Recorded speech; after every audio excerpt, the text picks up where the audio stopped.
तो आप सभी को जय हिंद। आज के इस वीडियो में हम लोग बात क्या करने वाले हैं, तो ये हमारे संस्था के सेकंड पेपर है। आप देख सकते हैं कि सेकंड पेपर यहाँ पे है। तो सेकंड हमारे संस्था के जो सेकंड पेपर है वो भी टैली प्राइम का, और इसमें क्या इंक्लूड किया गया है टॉपिक आप देख सकते हैं। टॉपिक हम लोग का क्या है, तो टॉपिक है हम लोग का कि इंट्रोडक्शन टू टैली प्राइम और with voucher creation on tax को लिया गया है।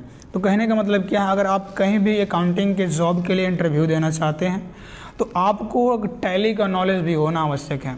अगर आप टैली से होकर अकाउंटिंग करना चाहते हैं, अकाउंटेंट बनना चाहते हैं, तो टैली का नॉलेज भी होना चाहिए। और टैली से इंटरव्यू में कैसे कैसे क्वेश्चन पूछे जाते हैं इस वीडियो में आपको मिल जाएंगे। ओके, तो चलिए वीडियो को स्टार्ट करते हैं। ओके, वीडियो में आपका 20+ क्वेश्चन होगा। इसमें आपका बहुविकल्पी भी है और आपका मल्टीपल चॉइस भी है और रिटन भी है। तो चलिए पहले हम देखते हैं मल्टीपल चॉइस। अगर आपको क्वेश्चन पता होगा तो वीडियो कमेंट बॉक्स में क्वेश्चन का आंसर दीजिएगा। ओके, और आगे जो आपको काम करना है इस वीडियो चैनल पे आप कर सकते हैं। काम करने का मतलब क्या है, अगर चैनल से जुड़ना चाहते हैं तो सब्सक्राइब करिएगा। आगे बढ़ते हैं हम लोग और देखिए, और आगे अगर हमारे संस्था के आप छात्र होंगे तो इस वीडियो को देखकर अपना क्वेश्चन को सॉल्व करिएगा। क्वेश्चन तो सॉल्व कर चुके हैं, लेकिन आप मिलान करिएगा कि हमारा कौन कौन सा क्वेश्चन कहाँ कहाँ पे गलत हुआ है। ओके, ठीक है, आगे बढ़ते हैं। और हमारे संस्था के बारे में आपको अगर अधिक जानकारी चाहिए उस पर भी बता दिया जाएगा। ओके, चलिए आगे देखिए। पहला क्या दिया गया है कि टैली प्राइम को किस कंपनी ने विकसित किया है ना। यहाँ पे विकसित करने की बात पूछ रहा है। पहला ऑप्शन आपके पास है माइक्रोसॉफ्ट, दूसरा है पहला क्या दिया है माइक्रोसॉफ्ट, दूसरा है टैली सॉल्यूशन प्राइवेट एलटीडी, तीसरा है माइक्रोसॉफ्ट सॉल्यूशन, चौथा है माइक्रोटेक। तो देखिए यहाँ पे विकसित तो किया था किस कंपनी ने, अगर आंसर पता है तो वीडियो कमेंट बॉक्स में अवश्य लिखिएगा। चलिए, इसको विकसित करने का काम किया था टैली सॉल्यूशन प्राइवेट एलटीडी ने। इसका हेड ऑफिस कहाँ पे है, तो बेंगलोर में है। ओके, एसएस गोयनका और इनके पुत्र भारत गोयनका ने मिलकर इस कंपनी का विकास किया था। सन 1986 के दशक में इसका विकास किया गया था। Okay, tally solution private LTD के द्वारा ही टैली सॉल्यूशन यानी टैली प्राइम का विकास किया गया था। चलिए ठीक है, क्लियर है। दूसरे क्वेश्चन में पढ़ते हैं। दूसरा क्वेश्चन हम लोग का है, दूसरा दिया है कि टैली प्राइम 1.0 को टैली सॉल्यूशन के द्वारा किस समय उपलब्ध कराया गया था। पहला ऑप्शन आपके पास 8 अक्टूबर 2020, 10 अक्टूबर 2021, तीसरा ऑप्शन है 9 नवंबर 2020 और डी वाला है 8 दिसंबर 2021। ओके, चलिए तो इसका हम लोग देखते हैं कि इसका आंसर क्या होगा। तो इसके आंसर की अगर बात करें हम, तो आंसर क्या होगा आप लोगों को अगर पता होगा तो वीडियो कमेंट बॉक्स में अवश्य लिखिएगा।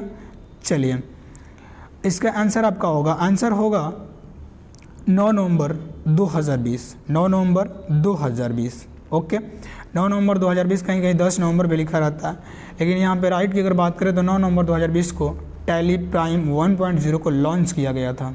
ठीक है, अभी इसका वर्जन फिलहाल में 1.4.4 चल रहा है। ओके, इसका अपडेट वर्जन आता रहता है। चलिए आगे बढ़ते हैं। अगला क्वेश्चन हम लोग का है, अगला क्वेश्चन है तीसरा। ठीक है, तीसरा है कि टैली प्राइम 1.0 का निम्न में से पिछला वर्जन कौन सा नहीं है। यहाँ पर आपको बताना है कि टैली प्राइम तो सबसे पहला शुरुआत कहाँ से हुआ था, 4.5 से हो गया था। टैली का वर्जन जो था टैली 4.5 से इसकी शुरुआत तो की गई थी। तो यहाँ पे अगर 4.5 से शुरुआत की गई थी तो इसका वर्जन कौन कौन सा है, तो देखिए पहला ही वर्जन इसका 4. इसका वर्जन है टैली का, और टैली का पिछला वर्जन पूछा है तो पिछला वर्जन टैली 4.5 है। फिर बी वाला बोला है कि टैली 5.4 ये भी है। अगला टैली प्राइम, तो टैली प्राइम तो अभी चल ही रहा है, नया है। कौन सा नहीं पूछा है आपसे, कौन सा नहीं है, तो टैली ERP 10 अभी तक नहीं बना, टैली ERP 9 बना था। तो ये राइट आंसर क्या होगा तीसरे का, डी। आगे बढ़ते हैं। अगला क्वेश्चन आपके सामने है चौथा को हल करने की कोशिश करिएगा।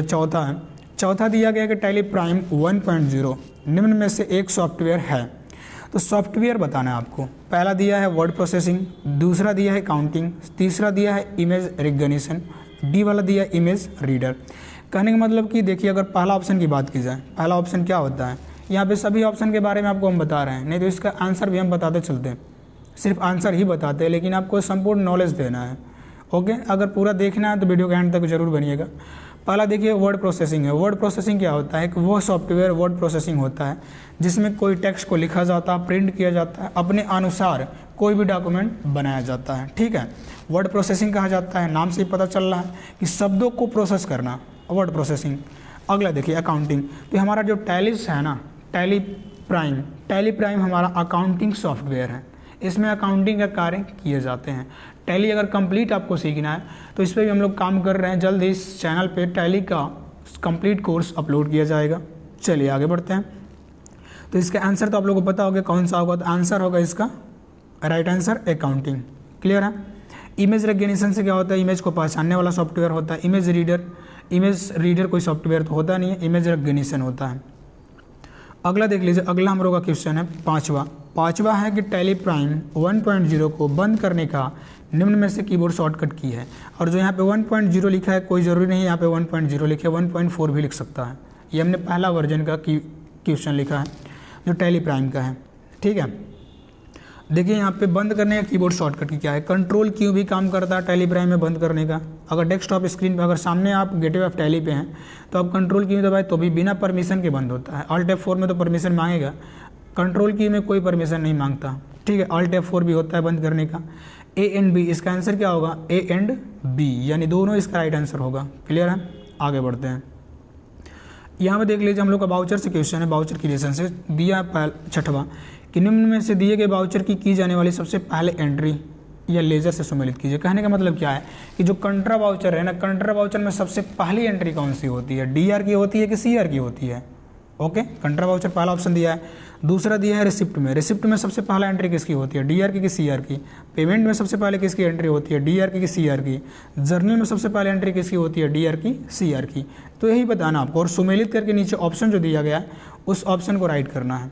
ठीक है, तो कंट्रा बाउचर में सबसे पहले देखिए, कंट्रा बाउचर में सबसे पहले एंट्री होती है CR की। तो CR तो दो जगह है, आप देख सकते हैं यहाँ और यहाँ दोनों जगह है। तो हम लोग ऑप्शन से चेक करेंगे कि पहला का कहीं B तो दिया है, तो पहला का B दिया है, देख सकते हैं B वाला ऑप्शन में पहला का B, दूसरे का C दिया है, तीसरे का D दिया है। चलिए ये B वाला हमारा राइट आंसर हो जाएगा। तो आप मिला सकते हैं कि जो पहला का B आंसर होगा ये राइट होगा, पहले का B, दूसरे का C, तीसरे का D, तीसरे का आपका क्या होगा, तीसरे का D होगा, चौथे का आपका A होगा, ये राइट आंसर होगा। तो इसका राइट आंसर क्या होगा, ये वाला B वाला ऑप्शन। क्लियर है, चलिए ओके है ना। यहाँ पर कहने का मतलब क्या था कि सबसे पहला एंट्री जो है ना बाउचर में, कंट्रा बाउचर में DR की एंट्री होती है कि CR की एंट्री होती है, यही बताना था। ठीक है, अगला देख लीजिए सातवां क्वेश्चन है कि टैली सॉफ्टवेयर में कोई भी अकाउंटिंग ट्रांजैक्शन को प्रारंभ करने से पूर्व हमें एक क्या बनाना पड़ता है, डैश डैश आपका खाली स्थान भरना है। क्या बनाना पड़ेगा, कोई भी अकाउंटिंग ट्रांजैक्शन को प्रारंभ करना है, कोई भी अकाउंटिंग ट्रांजैक्शन को प्रारंभ करने से पूर्व हमें एक क्या बनाना पड़ेगा, क्या क्रिएट करना पड़ेगा। पहला दिया है कंपनी, दूसरा दिया है ग्रुप, तीसरा दिया है स्टॉक आइटम, इस दिया है कि फिर दिया है डी, इनमें से कोई नहीं। देखिए सबसे पहले अगर कोई भी अकाउंटिंग ट्रांजैक्शन को प्रारंभ करना है तो उस व्यक्ति के नाम से किसी भी कंपनी हो, कुछ भी हो, तो एक कंपनी क्रिएट करना पड़ता है, कोई फॉर्म भी हो उसके नाम से। तो उसके नाम से सबसे पहले हमको क्या क्रिएट करना पड़ता है, एक कंपनी क्रिएट करना पड़ता है, तो जाकर उसमें हम अकाउंटिंग का ट्रांजैक्शन को प्रारंभ करते हैं। ठीक है, तो सातवां का A वाला ऑप्शन राइट है। आगे बढ़िए आठवां देखिए क्या पूछ रहा है। आठवां पूछ रहा है कि टैली सॉफ्टवेयर में कोई भी अकाउंटिंग ट्रांजैक्शन की एंट्री करने से पहले, कोई भी हम एंट्री कर रहे हैं, करने से पूर्व उसके नाम से, अब नाम दे दिया यहाँ पे देख सकते हैं, नाम दिया है तो नाम जो ही दे दे, आप क्या समझ लेंगे, लेजर। जो ही नाम दे दे लेजर, क्योंकि किसी भी व्यक्ति के नाम से हम लोग लेजर ही बनाते हैं। तो क्या क्रिएट करना पड़ेगा, तो इसका राइट आंसर क्या हो जाएगा, लेजर, आठवां का B। ओके, अब ग्रुप क्या होता है, तो ग्रुप होता है आपका विभिन्न सारे जो लेजर होते हैं उन लेजर को एक समूह में रखने के लिए ग्रुप का निर्माण किया जाता है। स्टॉक आइटम क्या होता है, स्टॉक आइटम वो होता है जो गुड्स होता है हमारा, जो हम गुड्स परचेज करते हैं उसकी जो हम लोग लेजर बनाते हैं, उसका जो नाम खाता बनाते हैं उस गुड्स का, उसी को स्टॉक आइटम कह सकते हैं। ठीक है, आगे बढ़िए। 9 नंबर क्वेश्चन आपके सामने है। 9 नंबर क्वेश्चन बोल रहा है 9 नंबर कि टैली सॉफ्टवेयर में कोई भी बिना अकाउंटिंग ट्रांजैक्शन की एंट्री में प्रयोग किए गए लेजर या ग्रुप को डिलीट करने के लिए किस कीबोर्ड शॉर्टकट की का प्रयोग करते हैं। ओके, किस कीबोर्ड शॉर्टकट की का प्रयोग करते हैं। तो यहाँ पे बात हो रही है कि बिना हम अकाउंटिंग एंट्री ट्रांजैक्शन की एंट्री में प्रयोग नहीं किए हैं और उस ग्रुप को या लेजर को डिलीट करना है, क्योंकि प्रयोग कर देंगे तो फिर डिलीट नहीं कर सकते, पूरा एंट्री को ही डिलीट करना पड़ता है। समझ में आ रहा ना, मतलब पूरा बाउचर एंट्री को ही डिलीट करना पड़ता है। तो इसीलिए हमने एंट्री को अब पोस्ट नहीं किया, मतलब एंट्री नहीं किया है, उससे पहले अगर डिलीट करना होगा तो इसके लिए हमको क्या करना पड़ेगा, Alt D दबाते हैं, कीबोर्ड शॉर्टकट की Alt D दबाते हैं। ठीक है, चलिए ओके। Alt 2 से क्या होता है, डुप्लीकेट दी बाउचर होता है, डुप्लीकेट बाउचर बनाने के लिए होता है। Okay, 9 number. आगे बढ़िए 10वां पे। 10वां होता है क्या, 10वां पूछ रहा है कि किस रिपोर्ट द्वारा हमें किसी कंपनी की वित्तीय स्थिति तथा उस कंपनी की देनदारी का पता चलता है। तो देखिए देनदारी की पता की बात होता है तो यहाँ पे प्रॉफिट एंड लॉस से हमको सिर्फ प्रॉफिट लॉस पता चलता है कि कंपनी में प्रॉफिट हुआ है कि लॉस हुआ है। बैलेंस शीट से ही हमें पता चलता है, बैलेंस शीट से ही पता चलता है कि कंपनी को लॉस हुआ, कंपनी में क्या देनदारी है, कंपनी की क्या देनदारी है, क्या लेनदारी है, कंपनी की वित्तीय स्थिति क्या है। कह सकते हैं एक तरीके से कि किसी भी कंपनी का जन्म कुंडली बैलेंस शीट ही है। ओके चलिए बढ़िया है, आगे बढ़ते हैं। इसका आंसर तो 10वां का पता हो गया, 10वां का आंसर क्या होगा, तो बी वाला होगा, राइट। ओके 11वां का देखिए कि टैली में जिस तारीख से अकाउंटिंग का कार्य लिखा जाता है। अब देखिए जिस तारीख से अकाउंटिंग का कार्य लिखा जाता है वो पूछा है, उस तारीख को क्या कहते हैं, उस तारीख को क्या कहा जाता है। ठीक है, पहला दिया फाइनेंशियल ईयर, दूसरा दिया बुक बिगिनिंग फ्रॉम, तीसरा दिया अकाउंटिंग डेट, चौथा दिया है डेट ऑफ अकाउंटिंग। कहने का मतलब ये पूछ रहे आपसे ना कि जिस दिन से कोई भी अकाउंटिंग का कार्य हमने लिखना स्टार्ट किया उस डेट को क्या कहते हैं। जैसे मान लीजिए आपका क्लास प्रारंभ होता है, चलिए क्लास प्रारंभ होता है आपका 1 तारीख से, लेकिन आपका जो क्लास नोट्स बनवाया जाता है 10 तारीख से, तो आप क्या कहेंगे कि हमने क्लास नोट्स 10 तारीख से बनाया। ओके हमारा क्लास 10 से चला, यही कहेंगे ना। तो यहीं पे वही बात है कि जो आपका अकाउंटिंग का कार्य लिखने की बात की जा रही है, तो लिखने के बाद होता है तो वो होता है बुक बिगिनिंग फ्रॉम कहलाता है, बुक बिगिनिंग फ्रॉम कहलाता है। ठीक है, ओके 12 का देखिए, 12 का क्वेश्चन बोल रहा है। 12 वाला क्वेश्चन क्या है कि टैली में किसी वर्तमान वर्ष में की जा रही अकाउंटिंग वर्ष को क्या कहा जाता है। टैली में किसी वर्तमान वर्ष में की जा रही अकाउंटिंग को क्या कहा जाता है। तो यहाँ पे वर्ष पूछ दिया है, देखिए पीरियड पूछा है, तो इसको हम बोलते हैं फाइनेंशियल ईयर, फाइनेंशियल ईयर। ठीक है, फाइनेंशियल ईयर बोलते हैं। आगे चलिए 13 वाला देख लीजिए। 13 वाला क्वेश्चन क्या बोल रहा है, 13 वाला क्वेश्चन बोल रहा है निम्न में से मुख्य प्राइमरी ग्रुप होता है। मुख्य प्राइमरी ग्रुप देखिए 4 ग्रुप होता है, उसी से 28 ग्रुप का निर्माण होता है। 4 ग्रुप कौन कौन सा होता है, असेट्स, एक्सपेंस, बी और अगला होता है इनकम लाइबिलिटीज। तो आप देख सकते हैं ए में दिया असेट एक्सपेंस, बी में दिया income liabilities, right answer C वाला। राइट आंसर क्या होगा, तो राइट आंसर आप देख सकते हैं कि ए और बी दोनों होगा। ओके मेन ग्रुप पूछा है, मेन ग्रुप मतलब आप कह सकते हैं कि मेन ग्रुप, पेरेंट ग्रुप, मुख्य ग्रुप, ये सब होता है। कौन कौन होता है, असेट्स, एक्सपेंस और क्या होता है इनकम लाइबिलिटीज। तो इसलिए इसका राइट आंसर बोथ। आगे बढ़िए, अगला है देखिए यहाँ पे सुमेलित करने वाली फिर आ गई कि निम्न में से दिए गए लेजर में प्रयोग की जाने वाले ग्रुप, अब ग्रुप को सुमेलित करना है कि कौन से लेजर में कौन सा ग्रुप बनता है। ग्रुप क्या होता है, लेजरों को एक समूह में रखने के लिए, लेजरों को वर्गीकृत करने के लिए, व्यवस्थित रखने के लिए ग्रुप का निर्माण किया जाता है टैली में। ठीक है, अब देखिए पहला दिया यूबीआई, दूसरा दिया फ्रेंड लोन, तीसरा दिया अमाउंट डिपॉजिट इन एसबीआई, चौथा दिया है कैश। तो इसका मिलान करना हमको क्या, यूबीआई अगर लोन, अगर किसी भी बैंक से आप लोन लेते हैं, कोई भी तो लोन लेते हैं तो उसमें सिक्योरिटी देनी पड़ती है बैंक को, तो वो बनता है सिक्योर्ड लोन। तो इसीलिए पहले का क्या हो जाएगा, बी। पहले का क्या होगा आपका, पहले का होगा बी, तो बी का क्या हो जाएगा, बी का पहला हो जाएगा। क्लियर है। फ्रेंड से लोन लेते हैं, अगर आप फ्रेंड से लोन लेते हैं तो फ्रेंड थोड़ी कहते हैं कि लाओ आधार कार्ड लाओ, पैन कार्ड लाओ, 2 फोटो लाओ, ये थोड़ी बोलता है। तो यहाँ पे ये नहीं बोलता, तो ये फ्रेंड हमारा क्या हो जाएगा, अनसिक्योर्ड लोन होगा ना, क्योंकि फ्रेंड से हमने लोन लिया है, दोस्त से। तो फ्रेंड से जब लोन लिया है तो ये हमारा क्या हो जाएगा, अनसिक्योर्ड लोन होता है। क्लियर है। अब अगर हम अमाउंट डिपॉजिट इन एसबीआई, अगर हमने एसबीआई में कोई अमाउंट को डिपॉजिट कर दिया, ठीक है, SBI state bank of India में, तो ये हमारा जो लेजर बनता है, ये लेजर का ग्रुप हो जाएगा हमारा बैंक अकाउंट। क्लियर है। और कैश जो होगा, कैश का ग्रुप होता है कैश इन हैंड। तो आप मिला सकते हैं कि पहला जो हमारा है यूबीआई लोन अकाउंट का, पहला का बी कहीं दिया है तो पहला का ए इसमें दिया, ये नहीं हो सकता। ओके बी में देखिए, बी में पहला का बी तो दिया है, दूसरे का ए दे दिया है, जो गलत होगा, ये ऐसे ही गलत हो गया। फिर मिला ये सी वाला देखिए, पहले का बी, ठीक है, पहले का बी दिया, दूसरे का सी दिया, ठीक है, तीसरे का डी दिया है, सही है, चौथे का ए दिया, इसलिए सी ऑप्शन राइट होगा। ओके चलिए बढ़िया। इसी यहीं पे देख लीजिए अगला 15 वाला क्या है कि बिजनेस में किया गया वह खर्चा जो बिजनेस को चलाने के लिए करने होते हैं वह कहलाता है। देखिए जब भी बिजनेस को चलाने के लिए कोई भी खर्च की जाए, तो अगर उस खर्च को आप नहीं करेंगे तो आप बिजनेस आपका नहीं चलेगा। तो जब बिजनेस नहीं चलेगा तब तो आप व्यापार ठप हो जाएगा, आपका व्यापार बर्बाद हो जाएगा। तो ये जो खर्चा होगा ना बिजनेस को चलाने वाला, तो बिजनेस को चलाने वाला खर्चा को हम क्या बोल देंगे, वो बोलते हैं डायरेक्ट एक्सपेंस। डायरेक्ट एक्सपेंस है ना, क्योंकि खर्चा हो रहा है। आप देख सकते हैं लास्ट में क्या लिखा है, खर्चा, तो खर्चा तो एक्सपेंस होगा, इनकम हो नहीं सकता, वैसे ही काट दीजिएगा आप लोग। लाइबिलिटीज हो नहीं सकती, खर्चा ना कर रहे हैं हम, ठीक है। अब ये बी और सी में टैली करिएगा, तो डायरेक्ट खर्चा कौन होता है, जो बिजनेस को चलाना होता है, डायरेक्ट एक्सपेंस हो जाता है हमारा, ओके। इसलिए इसका राइट आंसर 15वां का सी। चलिए आगे बढ़ते हैं।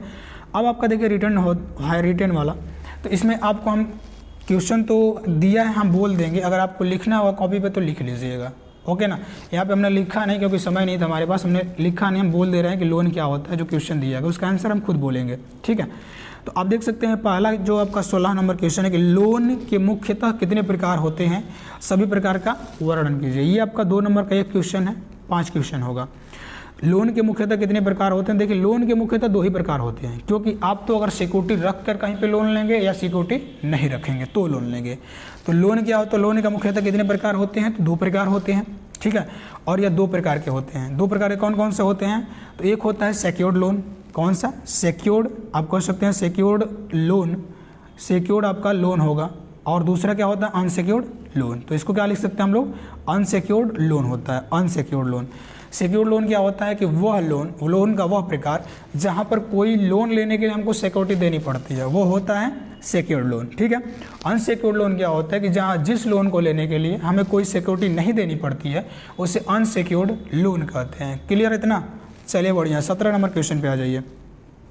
17 नंबर क्वेश्चन पे आइए, पूछ रहा है जीएसटी क्या है। अब जीएसटी से सब लोग परिचित तो होंगे ना, चलिए कोई बात नहीं, हम बता दे रहे हैं यह कितने प्रकार की होती है। देखिए जीएसटी का पहले पूरा नाम समझिए। जीएसटी का पूरा नाम क्या होता है, जीएसटी जो है आपका, जीएसटी का अगर पूरा नाम की बात की जाए तो होता है goods and service tax, goods and services tax. तो गुड्स एंड सर्विस टैक्स होता है जो, तो इसका पूरा नाम, गुड्स मतलब कोई भी माल कह सकते हैं, कोई भी वस्तु, ठीक है, जो बिजनेस में खरीदी जाती है, किस लिए, लाभ कमाने के लिए और बेची जाती है, गुड्स कहलाता है। और सर्विस मतलब सेवा।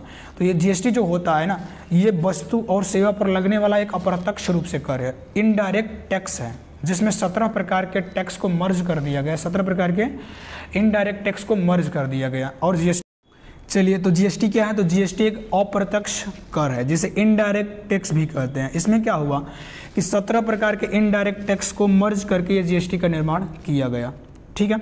और ये क्या होता है कि वस्तुओं और सेवाओं के खरीद बिक्री पे ये जीएसटी लगता है। क्लियर है। तो जीएसटी, अब बात करते हैं जीएसटी। अब जीएसटी कितने प्रकार की होती हैं, तो जीएसटी के प्रकार अगर देखिए, जीएसटी के पूछ रहे हैं यहाँ पे प्रकार ना, तो जीएसटी के मुख्यतः 4 प्रकार होते हैं। पहला जीएसटी की बात करें, यदि अपने स्टेट में कोई भी हम खरीदारी कर रहे हैं अपने स्टेट में ही और बिक्री कर रहे हैं, तो वहाँ पे SGST, ओके। और क्या लगता है, CGST, कौन सा, CGST लगता है। पहला state goods and service tax होता है, इसका पूरा नाम। State goods and service tax क्या होता है कि जब भी हम अपने स्टेट में खरीद बिक्री कर रहे हैं, ओके, तो इसको राज्य का जीएसटी कहते हैं। तो ये गुड्स एंड सर्विस टैक्स होता है जब अपने राज्य के भीतर अगर हम कोई भी खरीद बिक्री कर रहे हैं, तो वहाँ पे हमको SGST और CGST देना पड़ता है। CGST का पूरा नाम central goods and service tax, ठीक है।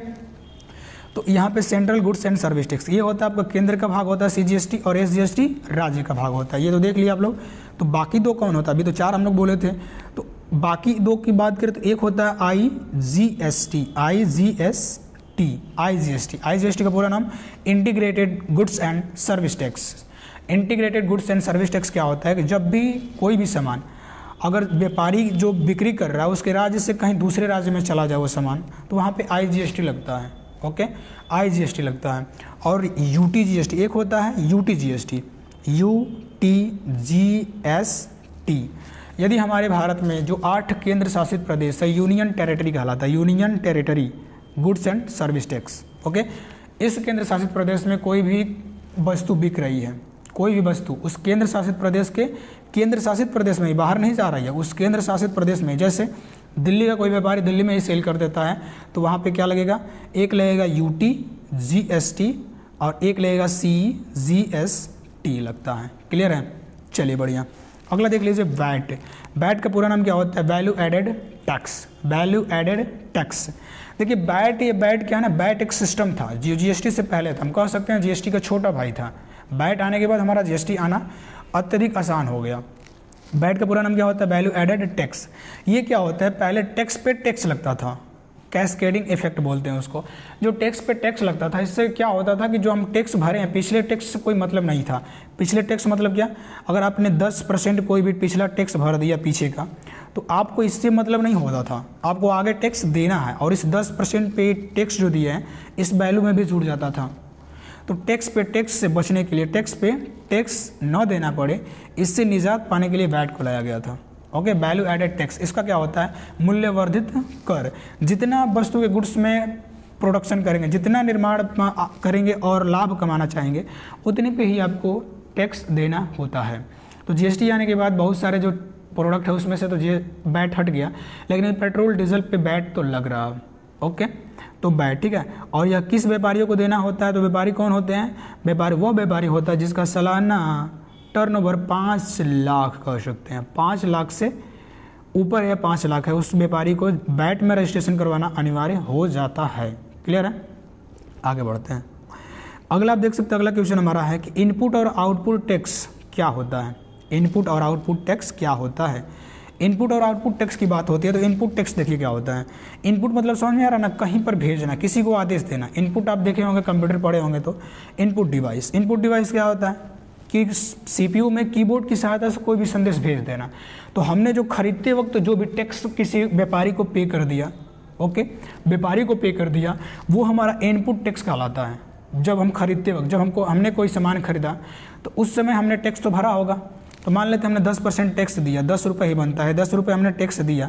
ये 10 रुपये जो टैक्स हमने दिया, ये जो हमने टैक्स दिया खरीदते वक्त वस्तु को, वो हमारा इनपुट टैक्स बनता है। इसको बोलते हैं आईटीसी भी कह सकते हैं, इनपुट टैक्स क्रेडिट कहते हैं। इसका लाभ मिलता है जीएसटी में आपको। ओके, अब आगे देख लीजिए अगला क्या है।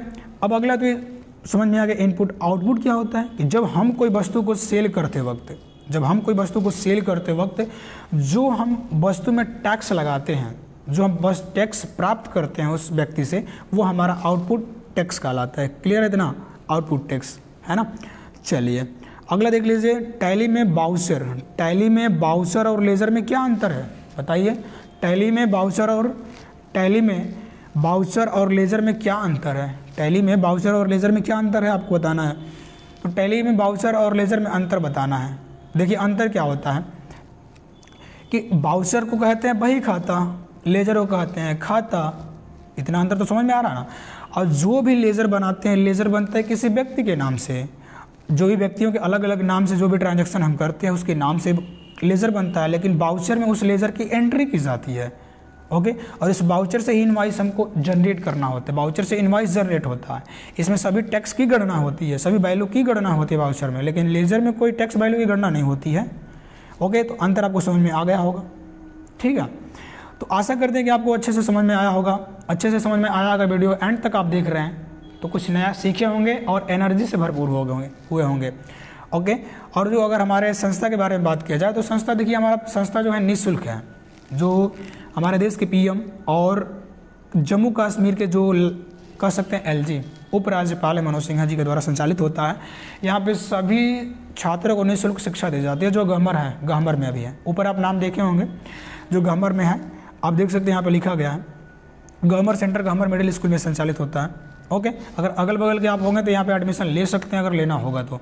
अगर यूट्यूब पे आप देख रहे हैं कहीं दूर के होंगे तो कोई बात नहीं, ऑनलाइन जुड़ जाइए। ऑनलाइन जुड़ने में क्या है, चैनल को सब्सक्राइब कर लीजिए, जुड़ जाएंगे आप। ओके, चलिए तो मिलते हैं नेक्स्ट वीडियो में, कोई नेक्स्ट वीडियो में। तब तक के लिए जय हिंद, वंदे मातरम, भारत माता की जय।